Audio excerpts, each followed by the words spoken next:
Blog Talk Radio.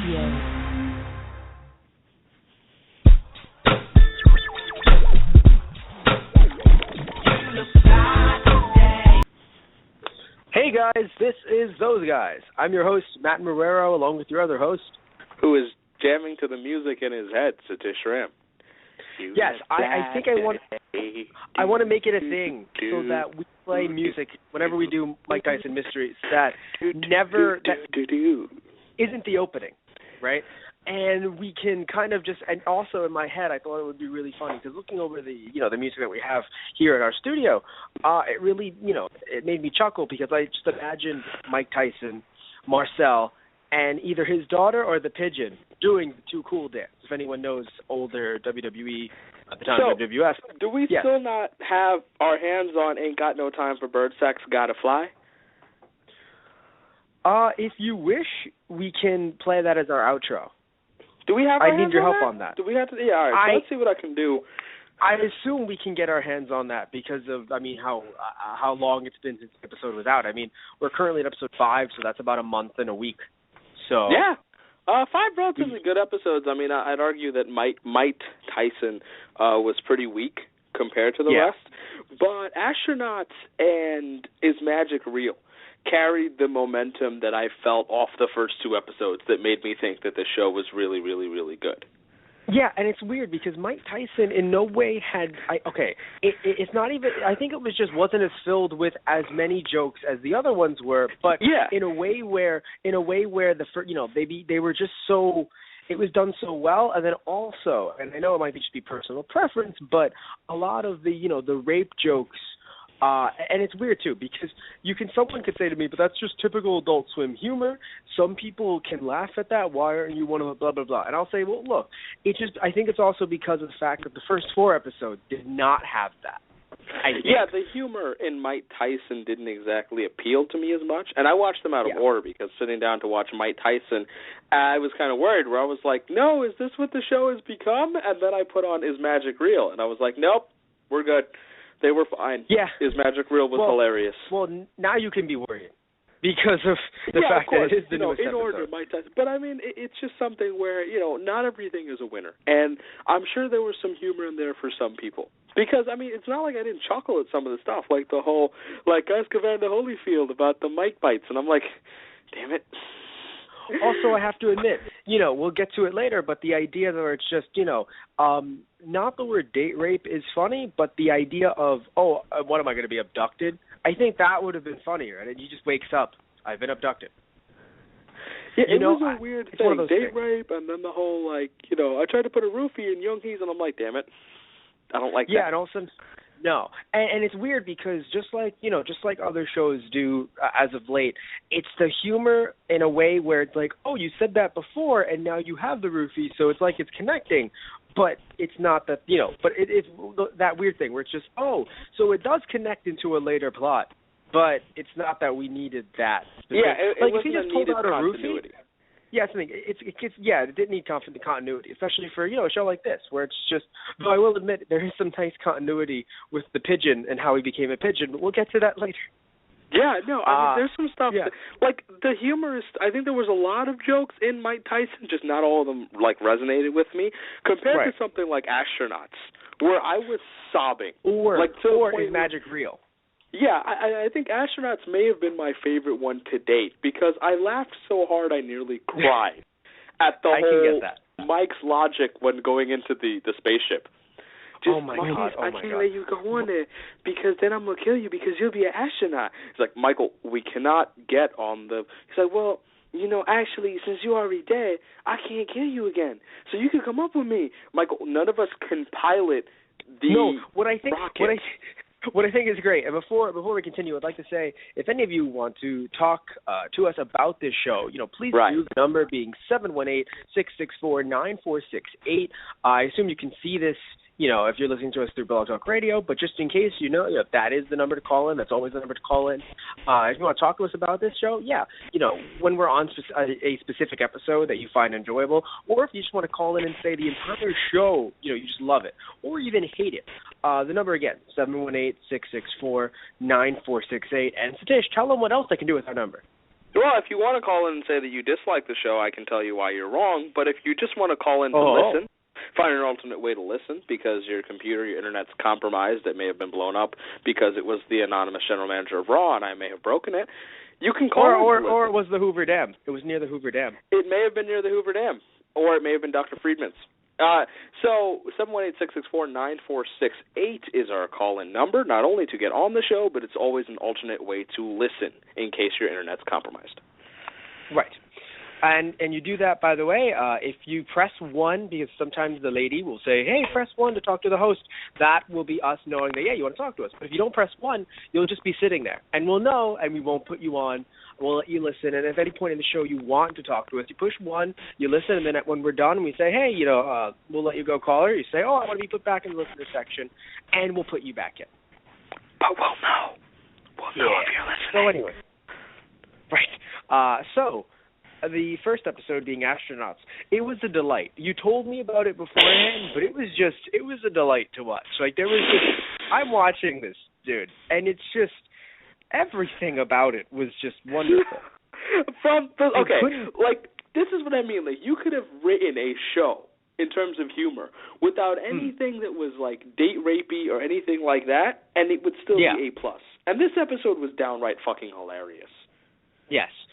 Sadly, Buzz Aldrin was not Buzz Aldrin, and none of the characters who have been portrayed on the show have been themselves. I really wish, other than Mike Tyson. But though I have a strange feeling that Norm Macdonald would become a pigeon, and I haven't seen him in real life for a while, so I'm going to assume that is Norm Macdonald playing Norm Macdonald.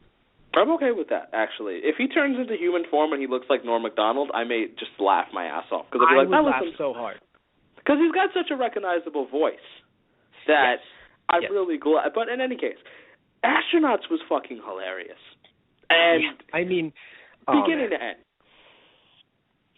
Mike Tyson killed Buzz Aldrin. But his daughter called it.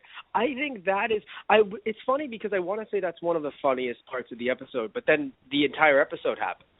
But I really enjoyed that scene so much because in movies a lot you have stuff like that happen where they don't look for that long, but there are certain glances away from the road that it's like, motherfucker, you keep on looking. Why are you looking away from the road to have a dramatic moment with someone, even if it's just for a second?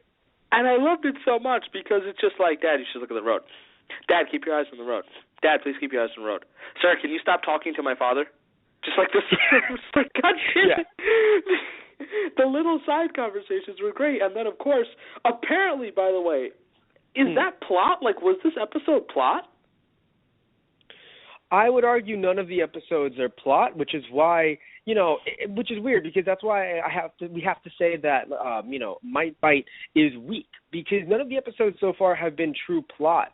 They've just been, like, I would think that this episode is one of those things where they wanted to either make a loose end to fuck with us like other movies sometimes do, but or they also wanted to just introduce something that's so huge and so large, like a huge conspiracy, and then never either look into it as a joke or just, again, make one of those like large, huge conspiracies, and then all of a sudden it's just kind of, which in a way isn't there, because there is a huge conspiracy technically. They know that there's a secret, but it's just, they're killing us because of a secret. No, not at all. Nobody knows. Nobody knows. Because Mike killed astronomers who all knew. Which he's overjoyed about, actually, because he realized, thank goodness I'm not an astronaut killer. His thought process. I don't hate astronauts. I'm going to think rationally. Okay, Michael, that's good. It's like, I don't hate astronauts. I love astronauts. In fact, when I became World Heavyweight Champion, I wanted astronauts to take me to the moon and other planets so I could become World Heavyweight Champion of those planets. And so I love astronauts. That's good. But where is this rage coming from? Okay. It just ends up being, that's right, the government implanted a chip in me for me to do astronauts. Michael, no one implanted a chip in you. It's like, Michael, I highly doubt that. I have to think rationally, and Marquise was like, Michael, stop using that word when you obviously don't know what it means. I was thinking so hard. Marquise sounds so, like, 90% of the time, Marquise sounds so done with Mike Tyson, and it kills me. What I love, in my opinion, what I really love is that they're such good foil for each other. Yes. You know? And I think that's what's needed in a show. And it's great, too, because I feel like, in a way, everyone is foil for the other, which is perfect comedy, where you have Mike, and he's just, he's an idiot, right? And Marquis is immediately done. Where you have his daughter, who isn't done, and she's if you use the kind of duo, the straight man and the funny guy, right? Right. When you always have a comedy duo. So she's the straight man in this. And then he's just the idiot, the bumbling idiot. Then Marquis is completely done with it. Then the pigeon is just fucks with Marquis so that he's done with the pigeon. And then, the pigeon will also, screw with the daughter as well, or she'll just, which was weird because she's never dealing on any punishment. So I think, in a way, she doesn't really cut the circle, but I guess the circle is her, Mike, Marquis, pigeon, her. It's a nice collection of characters because you've got a diverse cast, like in an all seriousness sense, because you have a fucking talking animal, a ghost, an Asian American, and then Mike Tyson. In terms of this is a fucking priest and a rabbi walk into a bar joke. It's just which happened. Which happened? I thought it was a pretty good joke. Yeah, no, I love that before that, though. He was like, no, this joke needs a rabbi. Because in my head I thought, not that it needed a rabbi, but I was like, it's kind of weak, right? It felt weak. And he goes, this joke needs a rabbi. And I was like, son of a bitch. I have to admit, I think from beginning to end, this might have been my favorite one yet. Because it was so freaking ridiculous. By the way, then, go ahead. You talked about the chip in his head. You missed the part where he was like, "Oh, wait a minute. It's the fact that I've been putting this anger down inside of me for so long that now she's coming to rage." No, Michael. No, Michael. Yeah, no. I love the turn because it started so well where he was like, "Good, Michael. Think rationally." Okay. Yeah. No, Michael. No, Michael, stop using that word. You don't know what it means. Michael, it's highly unlikely that anyone planted a chip in you. Michael, that didn't happen. Also, Mike Tyson apparently can drive his car into a building or something. I mean, the guy can easily just go Death Note, if you remember Death Note, where they end up crashing the van into the building for good reasons, but in this case, not so much. And Mike Tyson can go, damn, another fender bender. Hello, Julius. Hello, this is Julius. I love the customer service rep so much. Yes.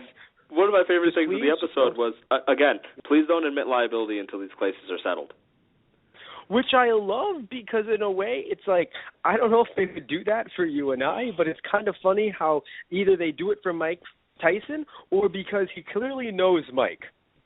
Yeah, it made me so just, you've killed 10...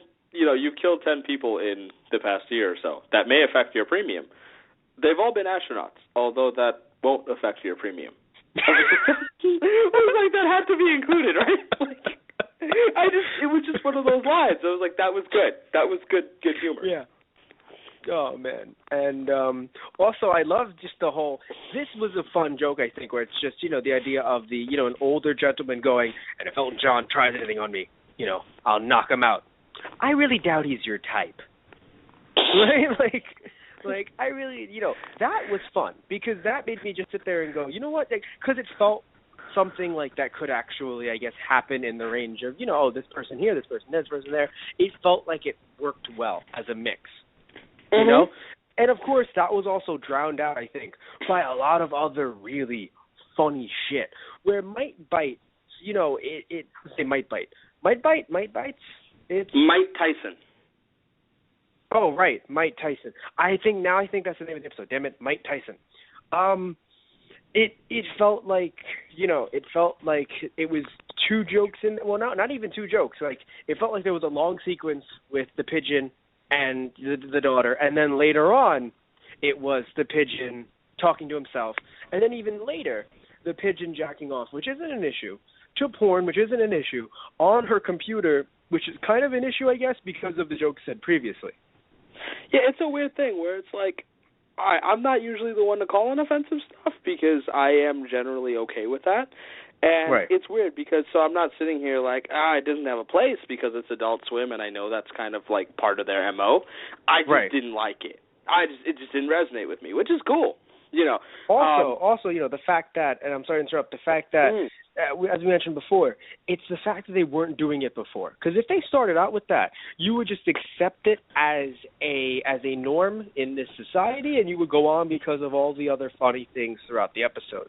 Right. This is just like an occurrence where out of nowhere they're like, and we're just going to, and I know the pigeon is the type of character to do something like that. Which is good. Because outside of the other jokes, like the whole idea, like, was it the shower camera? I was like, fuck. Was it the upskirt photos? I'm not wearing a skirt. When you do, I'll be ready. I was like, fuck. I mean, it's a violation of privacy, but the kind of asshole he is, I laughed at that, where I was like, that ridiculousness fits him. That's the thing. As a character, I can't blame them for it because as a character, it was written very well. Right. Because, duh.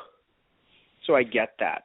So anywho, jumping back into the episode, so you were talking about Tyson and Marcel, it's just, I love just Marcel, just hey, I wasn't trying to. Did I call him Marquis before? I might have. Marcel. You called him Marquis, isn't it Marquis? Isn't it Marquis? Okay, it is Marquis. Who is Marcel? Marcel is a monkey. Marcel has been a monkey before on another show, I believe. Maybe. I think it's Marquis. Can you fact check that? No. We don't have our... Can I please tell you something? Friends is on mute in the background of my television. That's where Marcellus came from. There we go. Okay. So, Marquis and Mike, first off, the exchange going up there. I can't believe he let us borrow his rocket. That's Elon Musk. And you punched him and might have killed him. And Mike is just happy about it, like, I got a rocket. And then the whole... That exchange just made me so happy. Like, yeah, I'm going to go up there. Michael, you can't go up there alone. Well, yeah, but if you come with me, then I'm going to kill you because you'll be an astronaut. No, I mean, Michael, you can't actually fly the rocket. No, well, I guess because you're already dead, I can't actually kill you again. So it would be okay if you come with me. No, you physically cannot pilot the rocket, Michael. And then his name, God damn it. His name is Marquis. I think I just keep on screwing it up because I hate to try to make, here's my reasoning for being a dumbass. We've only seen, 11 minutes worth of each episode.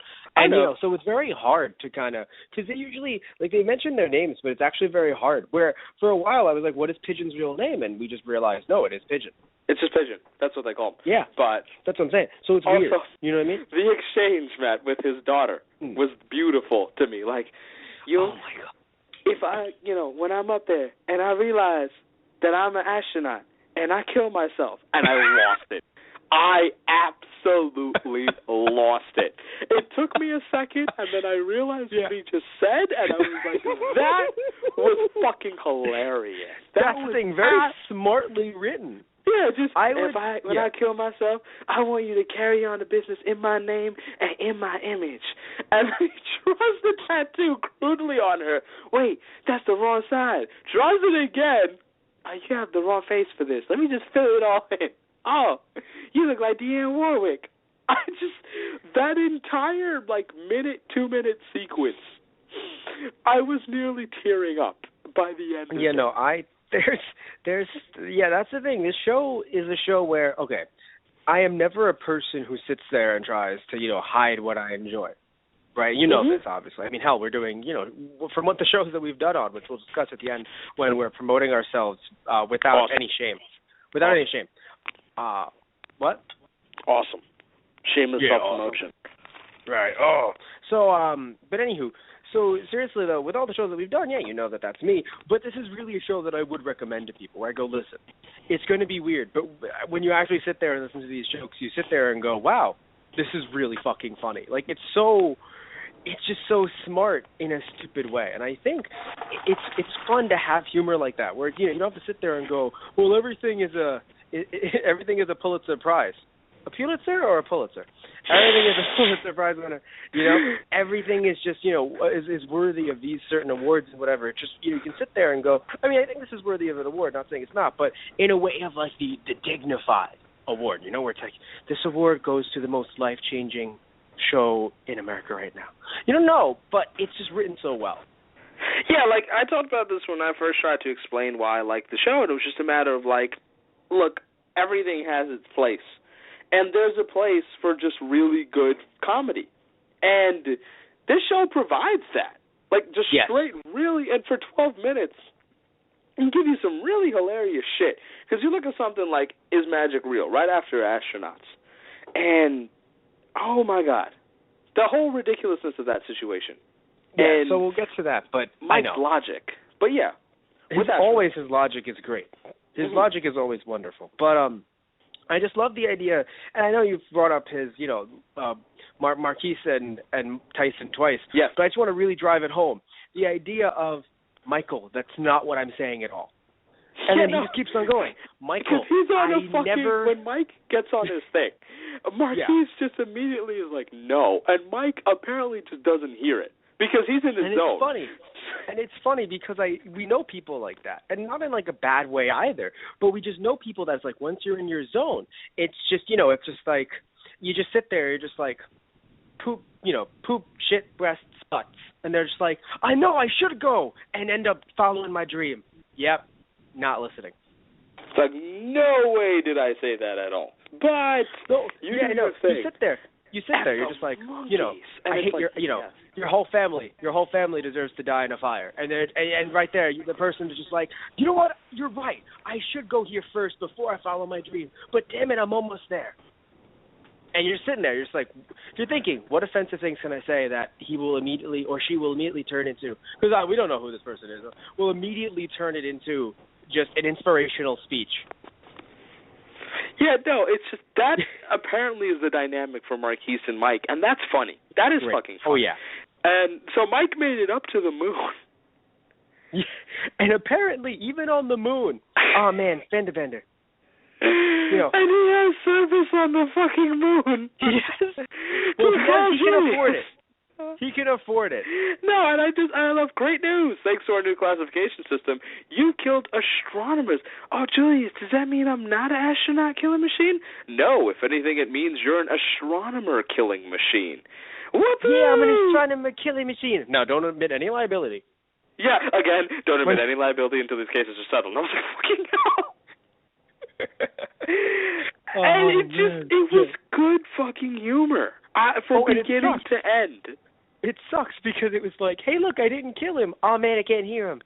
Didn't hear what he's trying to say. It's like, no, Mike, no. And then we switched back to, that's what I'm saying, was this plot? Because I feel like they may actually, not even, okay, is this plot, but in the sense, like, is that something they're going to revisit? Or is that a one-off? I want them to revisit it. I think it was a one-off. I want them to, I know, but I think, here's the thing. It's your Gravity Falls showing. It's your Steven Universe showing. Right. It's my every, I want continuity. And in that sense where it's like, look, I'm going to enjoy this show for comedy, but I'd like to know where they're going with it. Like, are we going to get 12 episodes of just like shit to laugh at and that's it and it's over? Or are we going to, I want to know. And I think we're going to get continuity. I think we're going to get 12 episodes of shit to laugh at. And hopefully because of how popular it could become, right, that will become 2 seasons worth and then 3 seasons worth. And I don't know if this will ever become a 30-minute show. I hope not, because I think they're better in these small... No, this format fits perfectly. Because they're allowed to get, like, theme jokes in there and make it funny for the episode, and then we move on. And it doesn't... Like, that's why we have such a high opinion of it, because over 30 minutes, you'll get good 15 minutes worth of jokes, but then you have to work twice as hard. And you may end up taking away from other future episodes because of that. So it just... Yeah, that would make me really sit there and go, there needs to be a plot here. Because even American Dad or Family Guy, right, they obviously throw a lot away, but they keep certain things intact. Right. As the shows go on. We have something like this where Mike was on the fucking moon when the episode ended, right? Yes. So, I mean, that's the kind of ending where we can laugh at. No, he wasn't. Remember, he hit that astronomer.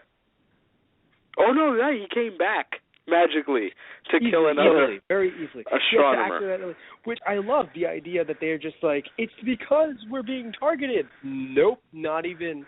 I can assure you, No, because he's killed targeted. so many astronomers that logically he has, someone has to be targeting them. Mind you, I love that, like, the trip to the moon and back took like a day. Trips to the moon and back took a day. The idea that whatever the secret was, it was ingrained on the side of the moon, which and it's I love how. Tattoo. Mike's face tattoo is on the moon. Oh, that's what that is. I'm sorry, I don't know much. Wow, that's hilarious. That's fucking... Because I sat there and I was like, are we trying to not make sense of this, but in a making sense way? No, apparently Mike Tyson's face tattoo is on the side of the moon, which is what the astronomers were looking for, which now Mike Tyson hits the astronomers, but in no way is that relevant to... So wait, so technically, because okay. So then here's what I have to say then. Now that you bring this up, and I feel like such an idiot. But hey, look, we're on the air. So I mean, it's like television. Only you can hear me being stupid. I think of it like this then. How about like this? The idea that Mike was right all along, but about astronomers. That's the only thing that he was off on. Mm-hmm. Mike was correct. Somehow, be it with him or be it his tattoo, be it this crazy ritual, think about, a Halloween 6 before the director's cut, where, I think it was before the director's cut. I think the director's cut took away anything about Michael Myers being like in a cult or anything.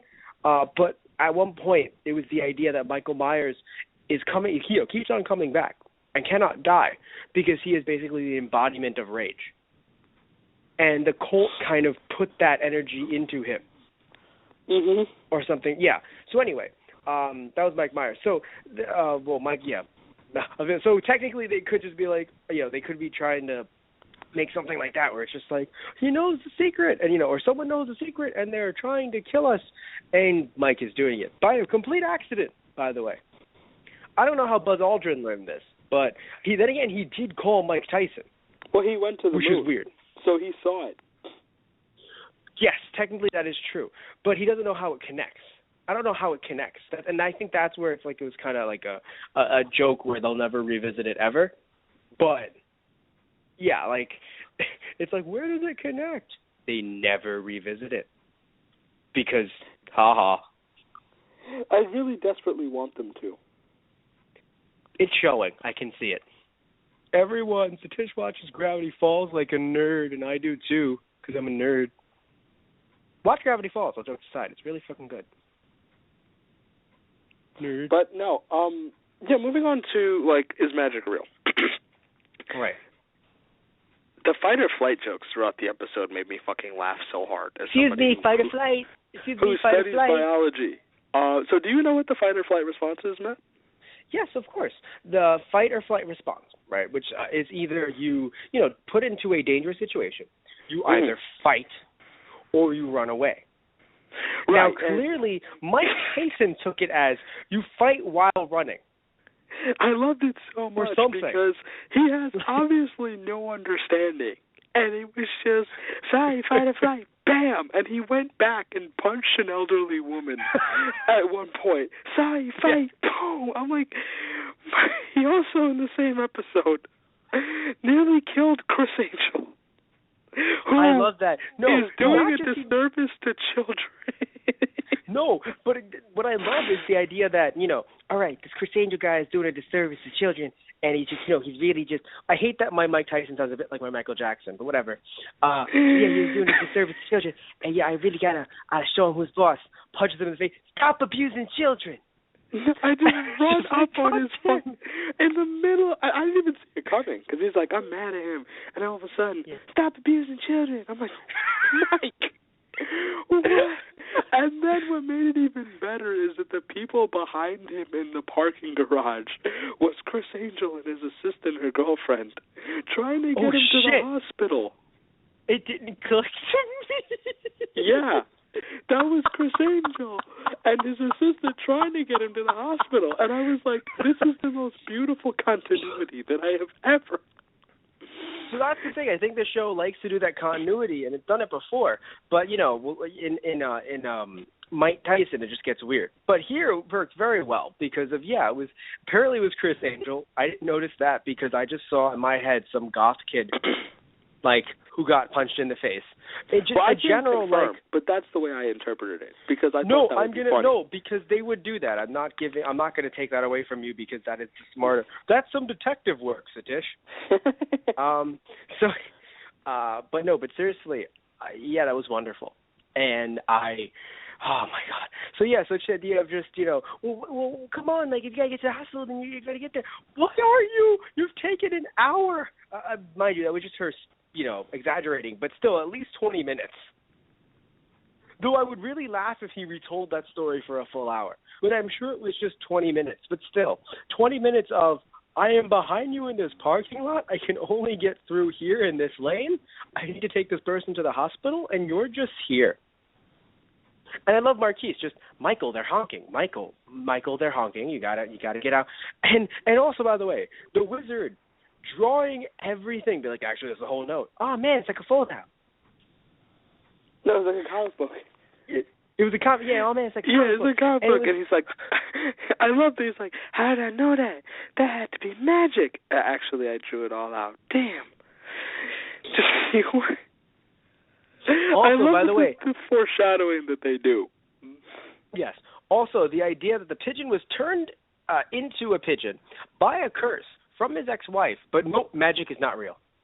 I loved that so much. Just the whole idea of, so what happened? Well, she told me if I cheated on her one more time, then I would be turned into a pigeon. And so I cheated on her immediately.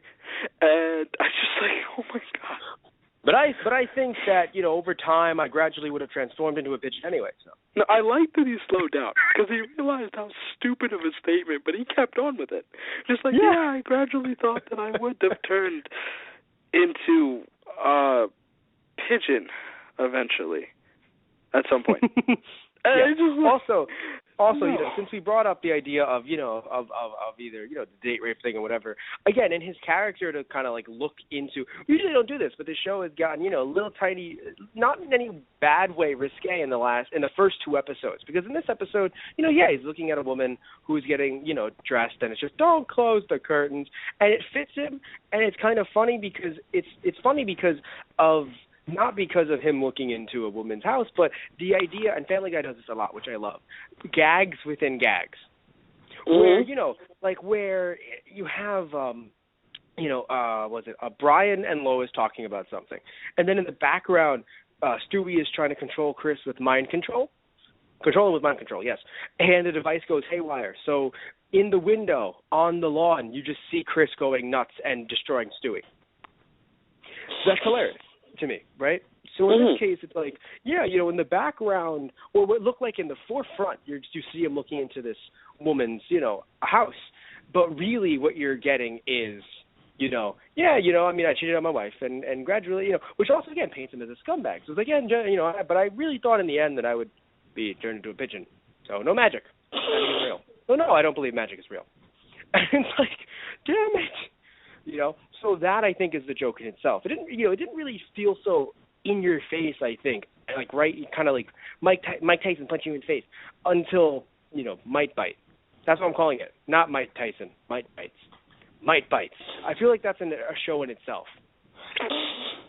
Yeah, it's going on. I just bite people, but it's okay though because I get their written consent after to be on television. No. But when it comes down to his magic reel, the whole idea of the wizard and then finding the wizard and the foreshadowing killed me. Just his whole logic as magic being real is because he saw a leprechaun. So when he finds out that the leprechaun was a Hispanic guy in a costume on St. Patrick's Day, I love that in his explanation he didn't even realize it. Just the whole man, that you were green, you were a leprechaun, and the place was decorated green, and the beer was green, and everything was green. It must have been Valentine's Day or something. I was fucking. And then just the whole it was a costume. And then later on, the validation is that there actually was a leprechaun that spoke Spanish. And then Robert Redford. But if leprechauns are inside us controlling us this whole time, Are we really alive?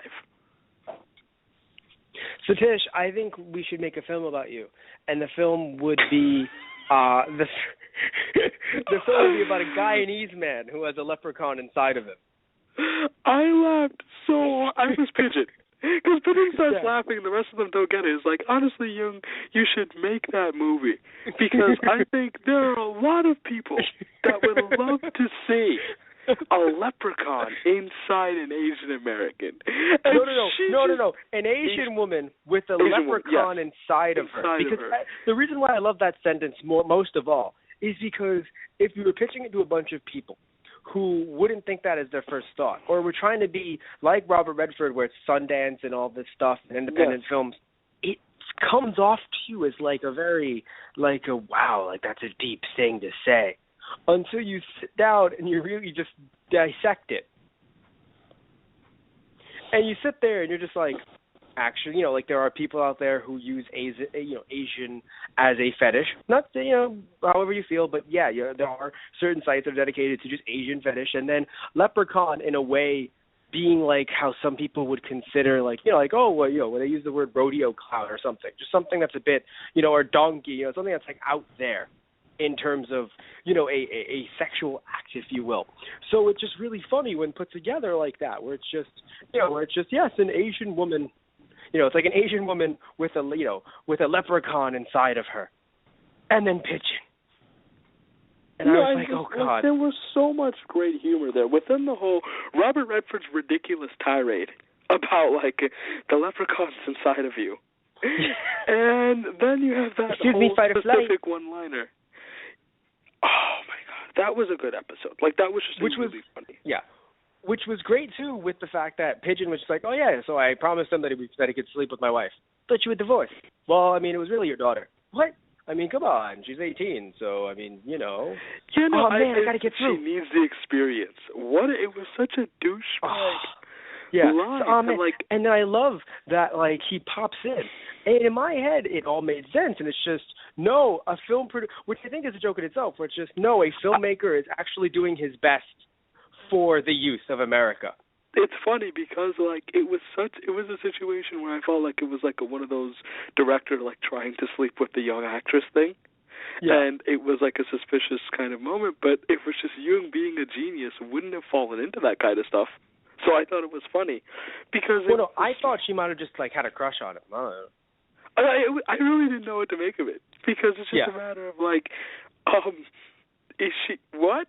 Like, I don't know. And what made it better for me is that Robert Redford later on actually encouraged the idea of her making movies. So I was like, okay, maybe. No.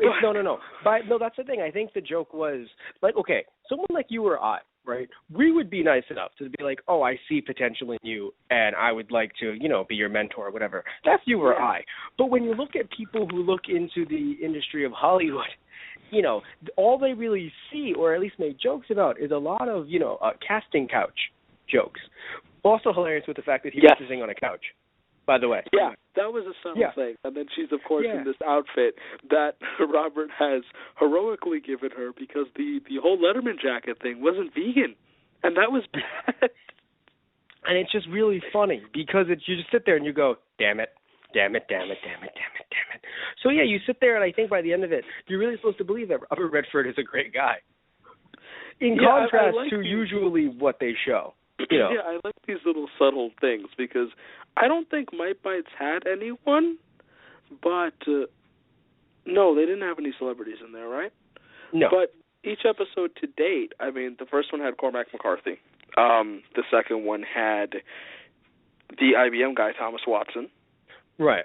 The third one was astronauts, right? Buzz Aldrin. And, of course, had Buzz Aldrin and Elon Musk and Elton John, if I remember correctly, because he was singing Rocket Man. I love that.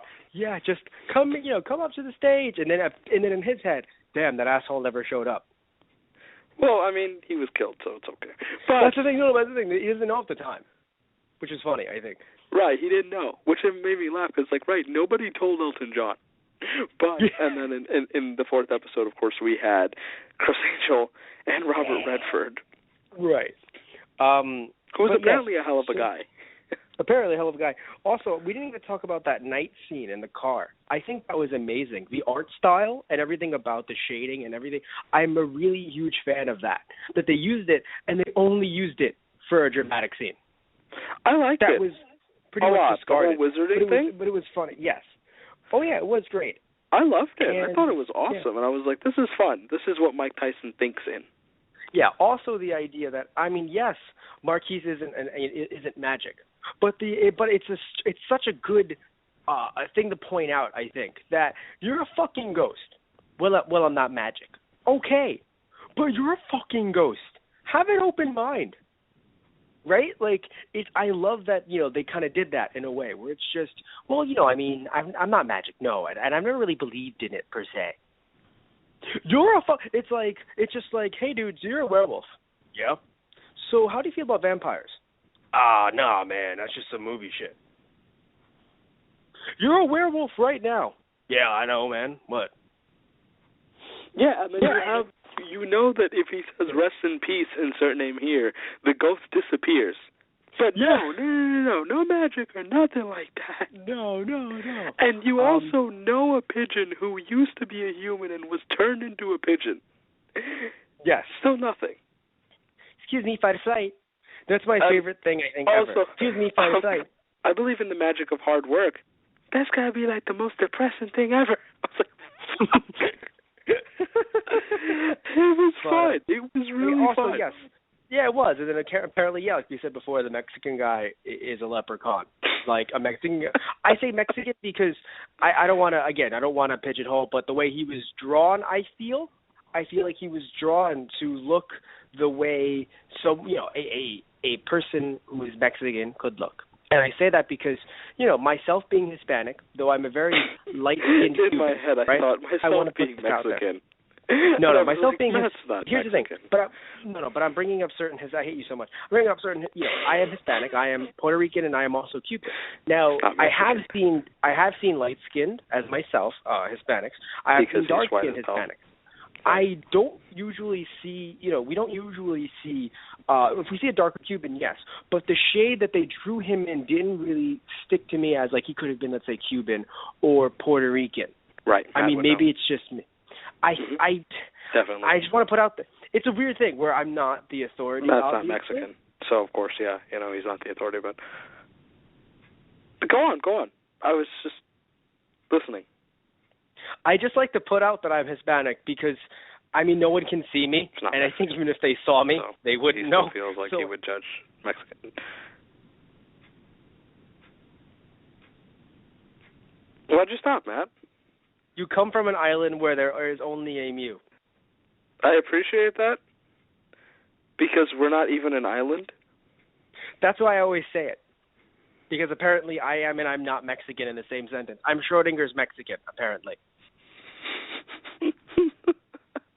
You're turning me into... I hate you so much for doing that. Schrodinger's Mexican.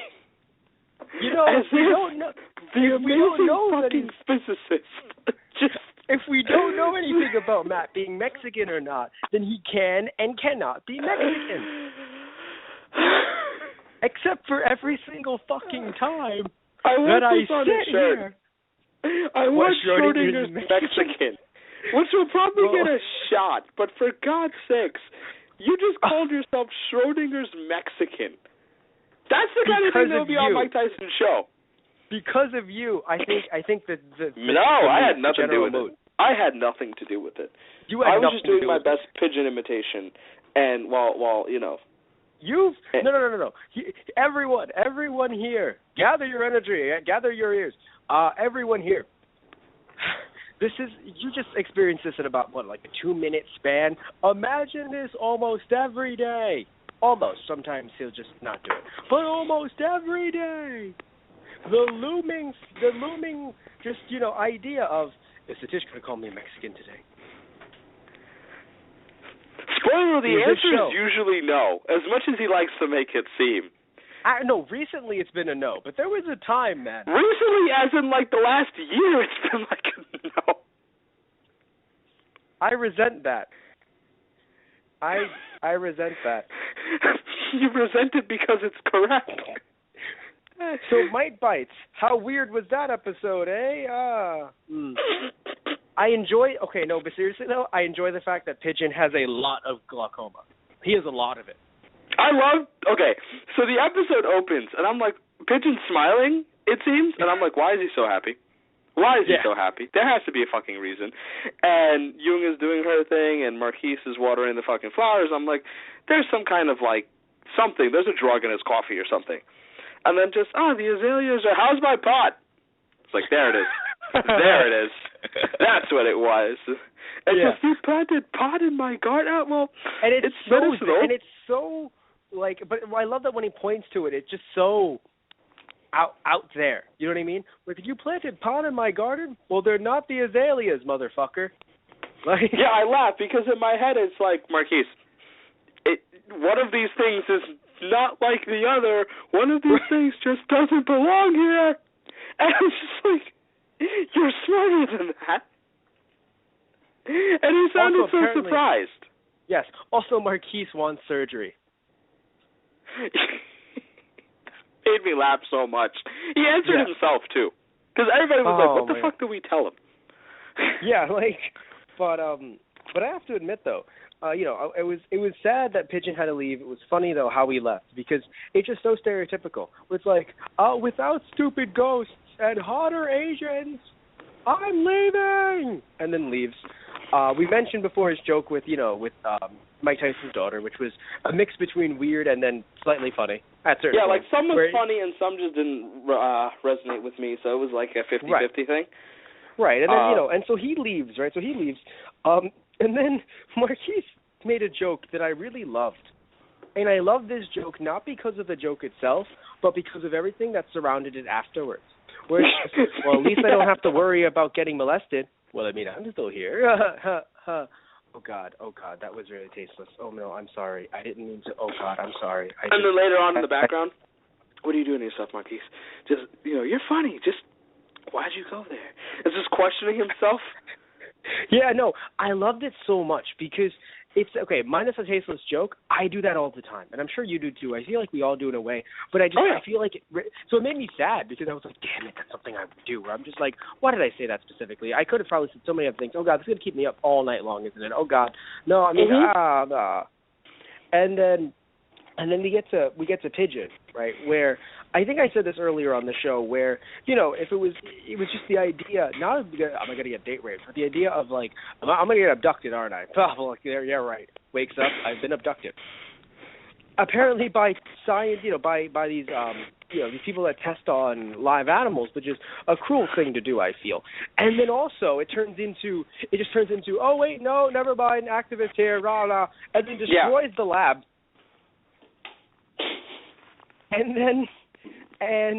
So the lab is destroyed. We end up seeing Mike's pet bear after seeing Pigeon on the computer. We see Mike's pet bear named Barry. Makes sense. What I think I enjoy about Barry is the idea, not Barry, it's Bear-E, is the idea that most people say shit about newer Pokemon in their names, and I'm not saying that they're all inventive, because we've had this discussion on Pokemon shows before, but holy shit, Barry. Beary. This is coming from a guy who keeps a pigeon named Pigeon. So yes, but still, it's just hilarious. Where it's just, people try to shit on Pokemon names. It's like, I get it, but look at this man. Look at this man. Just, the whole thing, his exchange with the doctor, I loved his anger so much. Just the whole, like, oh, so you could have been wrong then? You could have been wrong? I hope you die. I'm like, wow. And then later on, it's crazy. He sees him in the flood. I hope you die. I was like, yeah, no, it's crazy. Also, by the way, seeing him in the flood, not understanding about what happened with the Hoover Dam, just assuming it's like, damn it, why are you signing in my business? Like, why are you swimming in my business? As if it's just like he just chose to swim there. Yeah, but no, really, there's a large body of water up to his fucking window, and the doc is choosing to swim there. In his work really clothes. Hit me though? Yeah, what really hit me though, and I don't think this affected our watch of the episode. I swear. People listening might think it did, but I swear it didn't. You and I have dealt with a problem like this recently. So I think in a way it kind of added to it, where it's just the doctor's like, I may have been wrong. And you sit there and you're like, yeah, Yeah, no. What Matt's referring to, because we can talk about this on air, it's not that big a deal, is the fact that I spent some time in the hospital over the last few days because of the fact that I might have been bitten by a venomous bug. And I say might have because you think, well, Satish, you went to the hospital and paid for some medical care. Couldn't they have told you what went on? And the question is a good one. And the answer I have for you is apparently not. And I am a big believer in modern medicine, and I love them to death, but sometimes they don't fucking know. And this is really funny because insect fucking bites. Also, I'll say this to you. I'll say this on air because you brought your story. I'll bring it up myself. The place that you spent your time at, the night that you spent, was at my home. And I'm only bringing this up because to people out there who are like, why are you bringing this up on the air? Because it's not even like, bed bugs or, rats or cockroaches, things that even though if you're connected with apartments, they can come from anywhere, people are just like, oh, no, that means that you're dirty or blah, blah, blah. No, venomous. Apparently my house turned into Africa overnight. Fucking venomous. Yeah, I didn't mention Matt's house because I don't want to. He feels guilty, and I don't want him to feel guilty. But no. I'm happy you didn't mention it. But when you mentioned your side, I'm like, well, I mean, obviously, because again, everyone might think like, well, where was he? What area was he? Does he have Ebola? Nope, he was in New York. The man was in New York. And it's funny because essentially the first thing they told me when I got in was like, hey, it's not bed bug bites. And then a couple hours later, my diagnosis on the official discharge sheet was bed bug bites. Because it had to be. Yeah, I laughed hysterically because I looked at the nurse and I'm like, the first thing you fucking told me was that it wasn't bed bug bites. And they explained that they put that in the computer because it allowed them to give me a broad spectrum of drugs and an antidote so that whatever it actually was, they would have made sure to kill it. But they don't know what it was. And nobody to this point knows what bit me or, Matt and his family have not been able to find the culprit. And the doctors have not been able to figure out what the hell is wrong with me, but I am feeling better, as you can hear. And we say culprit. We say culprit because let's say we do find a bug that we kill. We have to sit there and think, was that a venomous spider or snake? No, it was not. So it wasn't the culprit. I'm fairly certain that we don't have, like a venomous snake, pretty easy to spot, right? Yeah. Venomous spider, I'm not saying it's easy to spot, but I mean, hey, we did rip my room apart because of that, because we wanted to just be like, all right, Satish, we're going to rip our room apart. And we did. And we found relatively nothing. I mean, you see one little tiny black ant, and I'm like, time to die, motherfucker. But I don't think that's what did it. Like, I'm pretty sure that's not what did it. Yeah, no, it's just funny because maybe that's why we, Matt and I were kind of like angry at this episode subconsciously because we sit there and it's like an episode about a doctor misdiagnosing insect bites. This hits a little too close to home, Mike Tyson's mystery. No, I don't think that it aired last night, right? It aired last night. Yeah. The night I came home from the hospital. That's great. You didn't see it until today. Neither did I, but that's funny when you think about it that way. But yeah, and I really don't think that's why. I really think that, because I think it did add to it, where it made me feel like, yep, this could happen, so it's kind of funny in a way. Because, yeah, like doctors, I think that's what they were going for, where doctors can fucking misdiagnose you completely. Because they did. They were like, this is dust mite bites. Mike Tyson has a goddamn, mind you, I know the doctor shouldn't see this coming, has fucking pet mosquitoes in his room. I laughed that he didn't even realize it. Yes. Mike just calmly thought, I got to feed my mosquitoes. Michael, you have mosquitoes in your room? Yeah. He didn't even realize it.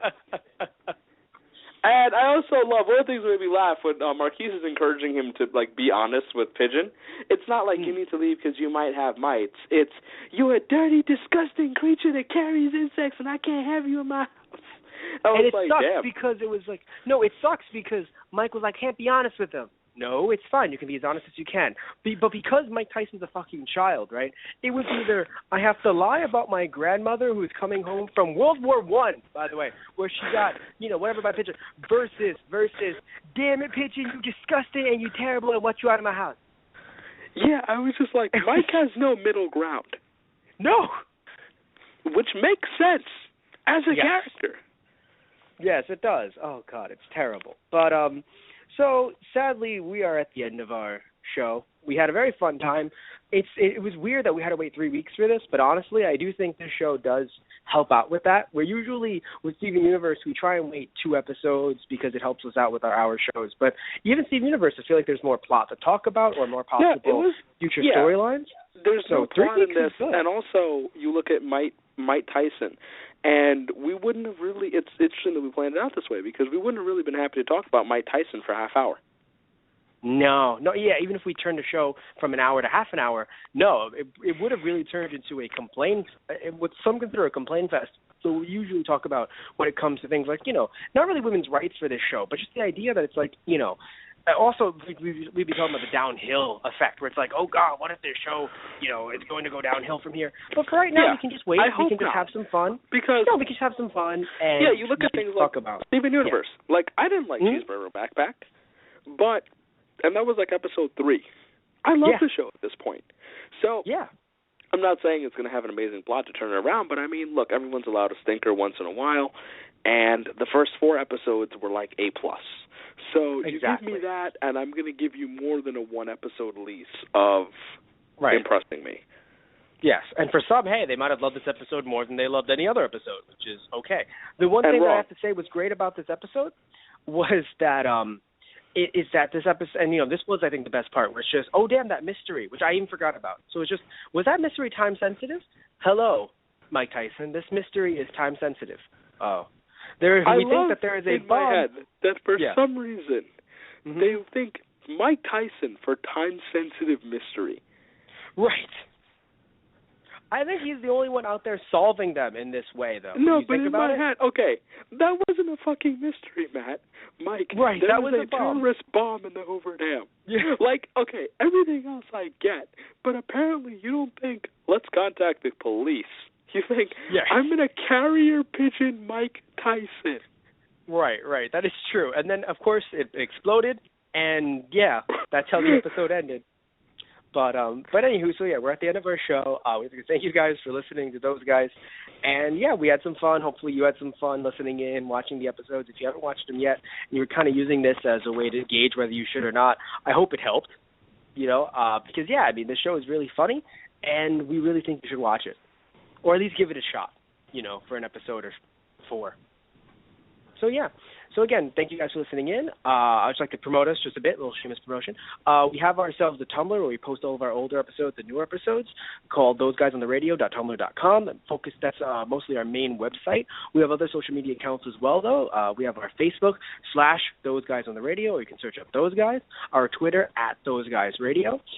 We also have our Instagram /ThoseGuysOnTheRadio. Now, we use these to, connect with you guys. Also, hopefully you can connect with us as well. But also remember that these can be used for future Pokemon giveaways or any other giveaway that we do. So remember to like us on on whatever social media account you wish, but possibly multiple, so that it can help you increase your chances of winning whatever it is we'll be giving out in the future. Also, we have ourselves a Gmail, thoseguysonthe.radio@gmail.com, where you can email us with any promotional opportunities with your legal company or your legal product. Or you can just email us about different show ideas that you wish. You can also do the same with our Tumblr. But hey, Tumblr, Gmail, whatever one you feel more appropriate with, saying, hey, it would be cool if you guys did this show. Would be great. And we say this because we've done shows on things like WWE, WWE reviews, Dragon Ball Z, Bleach, Gravity Falls, Steven Universe, obviously Mike Tyson Mysteries, Black Dynamite. Oh boy, Gotham, Flash, Arrow. Many shows like this. So we obviously, Pokemon games as well, we obviously go for a wide range of topics. We have no lives. Basically, we have no lives. We are whores for your podcast amusement. But you don't even have to pay us to do it. You can just ask us. Right. So, and of course, more stuff coming on the way. And, and stay tuned for it.